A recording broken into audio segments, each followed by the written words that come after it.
তিনি চাইলে পৃথিবীর সব রাজত্ব পেতে পারতেন, তবুও তিনি বেছে নিয়েছিলেন মাটির চাটাই। ইন্নাল হামদুলিল্লাহ ওয়াসসালাতু ওয়াসসালামু আলা রাসূলিল্লাহ, আম্মা বা'দ। হযরত ওমর ইবনুল খাত্তাব রাদিয়াল্লাহু তাআলা আন একদিন আল্লাহর রাসূল সাল্লাল্লাহু আলাইহি সাল্লামের খেদমতে হাজির হলেন। নবীজি সাল্লাল্লাহু আলাইহি ওয়াসাল্লাম তখন খেজুরের পাতা দিয়ে বানানো একটি শক্ত চটাইয়ের উপর শুয়েছিলেন। ওমর রাদিয়াল্লাহু তাআলা আন অবাক হয়ে দেখলেন, নবীজির পিঠ মোবারক আর সেই শক্ত চটাইয়ের মাঝে আর কোনো নরম বিছানা বা চাদর ছিল না। শক্ত খেজুর পাতার বুনন রাসূল সাল্লাল্লাহু আলাইহি সাল্লামের পবিত্র শরীরের ওপর গভীর কালো দাগ ফেলে দিয়েছিল। বালিশ বলতে যা ছিল তা হলো চামড়ার খোলসে খেজুর গাছের খসখসে বাকল ভরা একটি বালিশ। আল্লাহর শ্রেষ্ঠ মানুষের এমন অভাব ও জীর্ণ দশা দেখে হযরত ওমরের বুক ফেটে গেল। তার দু চোখ বেয়ে অঝরে অশ্রু ঝরতে লাগলো। রাসূলুল্লাহ সাল্লাল্লাহু আলাইহি সাল্লাম মমতার সাথে জিজ্ঞেস করলেন, ওমর, তোমার কান্নার কারণ কি? ওমর রাদিয়াল্লাহু তাআলা আন উত্তর দিলেন, হে আল্লাহর নবী, আমি কাঁদব না কেন?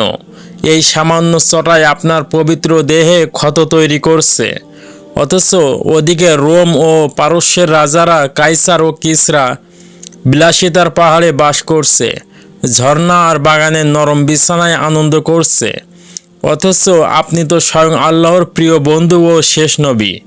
নবীজি সাল্লাল্লাহু আলাইহি সাল্লাম ওমরের পিঠে হাত দিয়ে এমন এক সত্য কথা বললেন যা আজও মুসলিমদের বেঁচে থাকার অনুপ্রেরণা। ওমর, কাইসার আর কিসরা এরা সেই দুর্ভাগা জাতি যাদের বিলাসিতা ও পাওনা এই দুনিয়াতেই দিয়ে দেওয়া হয়েছে, আখিরাতে এদের কোনো হিস্সা নেই। ওমর, তুমি কি এতে সন্তুষ্ট নও যে বিলাসিতা ও দুনিয়ার এই সামান্য খেলনাগুলো তাদের জন্য হোক, আর আমাদের জন্য থাকুক পরকালের সেই অমর ও অশেষ রাজত্ব জান্নাত? এই অমোঘ উত্তর শুনে ওমরের মনে প্রশান্তি এলো এবং তিনি বুঝলেন কেন জান্নাতের শ্রেষ্ঠ ব্যক্তিটি মাটির চাটাইয়ে শোয়া পছন্দ করেন। দুনিয়া মুমিনের জন্য কারাগার এবং জান্নাত হলো মুমিনের স্থায়ী ঘর। নবীজি সাল্লাল্লাহু আলাইহি সাল্লাম পৃথিবীর সব রাজত্বের মালিক হতে পারতেন, কিন্তু তিনি স্বেচ্ছায় এই পথটি বেছে না নিয়ে আমাদের শিখিয়েছেন পরকালী মুমিনের চূড়ান্ত লক্ষ্য হওয়া উচিত। সূত্র সহিহ বুখারী, মুসলিম, মুসনাদে আহমদ।